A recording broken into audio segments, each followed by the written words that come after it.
내가 너를 지명하여 불렀나. 너는 내 것이라, 내 것이라. 너의 하나님이라. 내가 너를 보배롭고 존귀한 여기노라. 너를 사랑하는 내 여호와의 안에 구하라. 이제 우리는 고린도전서 1장의 마지막 부분에 와 있습니다. 고린도전서 1장의 13절 말씀에서 바울은 세 가지의 질문을 하고 있는데, 그 첫 번째 질문의 해답이 오늘 우리가 읽었던 26절부터 31절까지의 말씀이 됩니다. 이 고린도 교회가 분쟁하게 된 가장 중요한 원인을 오늘 본문에서는 어떻게 표현을 하고 있어요? 너희들의 상대적 비교, 그 상대성 때문에 교회가 분리되어졌다 이 말이에요. 조금 다른 표현으로 하면 교만이라고 이야기할 수 있습니다. 여러분, 분리되어지고 분파가 일어나는 것에 보게 되면 가장 중요한 핵심은 무엇이 있어요? 내가 잘났다는 거죠. 그죠? 내가 최고라는 거죠. 그러한 마음들 속에서 나는 바울파다, 나는 아볼로파다, 나는 게바파다, 나는 그리스도파다, 이렇게 고린도 교회가 나뉘어지고 있는 것을 우리는 보게 됩니다. 여러분, 그러면서 바울은 오늘 26절을 시작하면서 이렇게 말씀하고 있어요. 너희가 육체를 따라 지혜로운 자가 많지 않다. 능한 자도 많지 않고 문벌 좋은 자도 많지 않다. 실제로 고린도 교회의 상황은 지혜로운 자도 또 문벌이 좋은 자도 또 능한 자도 많지 않았습니다. 여러분, 이 땅에 살아가는 모든 것들이 상대적인 것으로 인해서 조금 더 낫고 조금 더 못할 뿐이지, 그렇죠, 그죠? 여러분, 우리는 사실 이 상대적인 것 때문에 얼마나 많은 상처들을 받고 얼마나 많은 컴플렉스를 가지고 살아갑니까? 나는 저 친구보다 좀 못생겼어. 나는 저 친구보다 못 배웠어. 나는 저 친구보다 키가 작아. 나는 저 친구보다 못 가졌어. 부자가 아니야. 살아가면서 우리는 수십 번, 수백 번 우리는 이러한 생각들을 가지면서 살아가잖아요. 저 권사님은, 저 장로님은, 저 집사님은 잘나시고 또 형통하고 또 살아가는 것이 행복해 보여요. 누구보다? 나보다. 여러분, 이것이 세상이 가지고 있는 상대적 가치라는 것입니다. 우리는 이러한 상대적인 가치들 때문에 상처를 받기도 하고 예수님을 배반하기도 하고 서로 싸우기도 하고 감정이 상하기도 하는 거예요. 그럼 바울은 지금 고린도 교회를 진단하면서 너희들 속에 있는 그 상대적 가치로 인해서 지금 너희들 속에 교만이 싹트고 있다는 것을 바울은 정확하게 꿰뚫고 있는 것이죠. 그러나 성경은 오늘 우리에게 무엇이라고 말씀하고 있을까요? 성경은 우리가 예수 안에서 거듭난 자요, 우리가 예수 안에서 새 생명을 가진 자요, 우리가 예수 안에서, 여러분 놀라지 마십시오. 상대적 가치를 가지고 살아가는 존재가 아니라 절대적 가치를 가지고 살아가는 존재라고 우리에게 말씀하고 있는 거예요. 놀랍지 않습니까? 한번 따라합시다. 나는 절대적 가치를 가지고 살아가는 하나님의 자녀다. 할렐루야. 상대적 가치 속에서 우리는 아파하기도 하고 기뻐하지만 그것은 세상의 가치라는 것을 바울은 우리에게 말씀하고 있는 거예요. 여러분, 예수 그리스도의 구속함, 예수 그리스도의 구원하심, 예수 그리스도의 하나님 나라의 시민이 된 절대적 가치를 포기하지 않기를 축복합니다.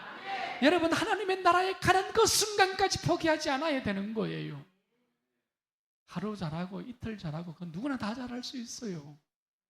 그러나 하나님 나라에 가기까지, 예수님을 만나기까지 우리가 이 하나님 나라의 시민권을 포기하지 않는 것은 인내가 필요하거든요. 절대적 가치 위에 내가 견고하게 서지 않으면 여러분, 언제든지 우리는 흔들릴 수 있거든요. 저는 여러분들이 우리 넓은 교회가 예수 그리스도 안에서 절대적 가치를 붙들고 끝까지 순결한 신부로 승리할 수 있기를 축원합니다. 우리의 신앙은, 우리의 삶의 자리는 내가 잘해서, 너가 잘해서 여러분 우리가 승리할 수 있는 게 아니잖아요. 오직 예수님 때문에, 오직 예수님 때문에, 오직 예수님 때문에 우리는 승리할 수 있는 거예요. 여러분, 그것이 십자가지 않습니까? 저는 오늘 말씀을 준비하면서 모세의 손에 들려있는 이 마른 지팡이, 하나님의 손에 그 마른 지팡이가 잡혔더니 어떻게 됩니까? 여러분, 믿음의 새 역사를 써나가잖아요. 상황은 어둡고 상황은 어렵고 상황은 풀리는 기미가 없습니다. 오히려 애굽에 바로가 군병들을 추적해오잖아요. 잡겠다는 거예요. 다시 종을 삼겠다는 거예요. 그런데 누가 있었어요? 모세가 있었잖아요. 모세가 무엇을 들고 있어요?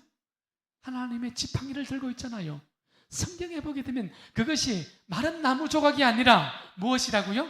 하나님의 지팡이라 이렇게 말씀하고 있습니다. 여러분들 손에 하나님의 지팡이를 잡을 수 있기를 축원합니다.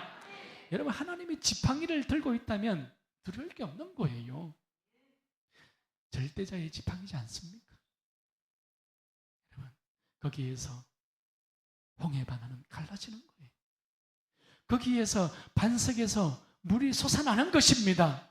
여러분, 거기에서 땅이 갈라지고 여러분, 거기에서 하나님의 나라의 역사가 경험되어지는 것이에요. 여러분, 출애굽의 역사들이 그냥 일어나는 것이 아니잖아요.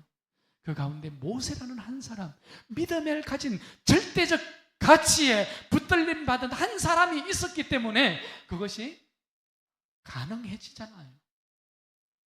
저는 오늘 여기에 있는 여러분들 한 분 한 분들이 하나님의 절대자의 손에 붙들림 받아지는 거룩한 인생, 구별되어진 인생이 될 수 있기를 축원합니다. 저의 소원도 그것입니다. 하나님께서 들어 사용하시는 하나님 절대자의 그 가치를 붙들고 절대자의 손에서 쓰임바 되어지는 그 인생이야말로 무엇이 들어있겠습니까? 세상에 그 조그만한 것 가지고, 세상에 그 작은 것 가지고, 세상에 그 조금 반짝거리는 것 가지고 때로는 기뻐하고 때로는 슬퍼하겠습니까? 그렇지 않다는 것이죠. 여러분, 사람은 나누고 구분하고 같은 부류끼리 끼리끼리 모여요. 배운 사람은 배운 사람끼리, 가진 사람은 가진 사람끼리, 높은 사람은 높은 사람끼리 모이려고 합니다. 상대적 가치니까. 바울은 이렇게 얘기해요. 30절로 가보십시오. 너희는 하나님으로부터 나서 그리스도 예수 안에 있고, 또 예수님은 하나님께로부터 나서 너희의 무엇이 되었어요? 절대적 가치가 되었다 이 말입니다. 그래서 지혜와 의로움과 거룩함과 구원이 되셨도다. 여러분, 사도 바울은 예수 그리스도 밖에 있을 때 어떤 사람이었어요? 종교적으로 열심을 가졌던 사람이지요. 그래서 교회를 박해하는 사람들을 다 거두어서 감옥에 넣고 죽이고 돌로 쳐서 스데반을 죽이는 것을 당연시했지 않습니까? 그는 학문적으로도 가진 사람이었어요.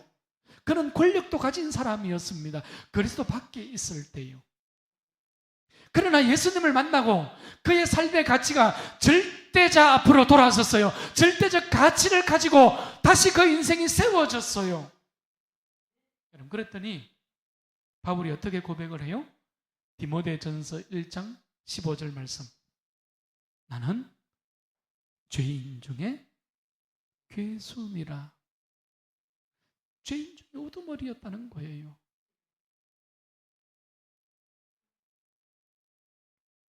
여러분, 절대적인 것을 상대적인 것이 빼앗아가지 못하도록 견고하게 붙잡을 수 있기를 축복합니다. 하나님의 사랑이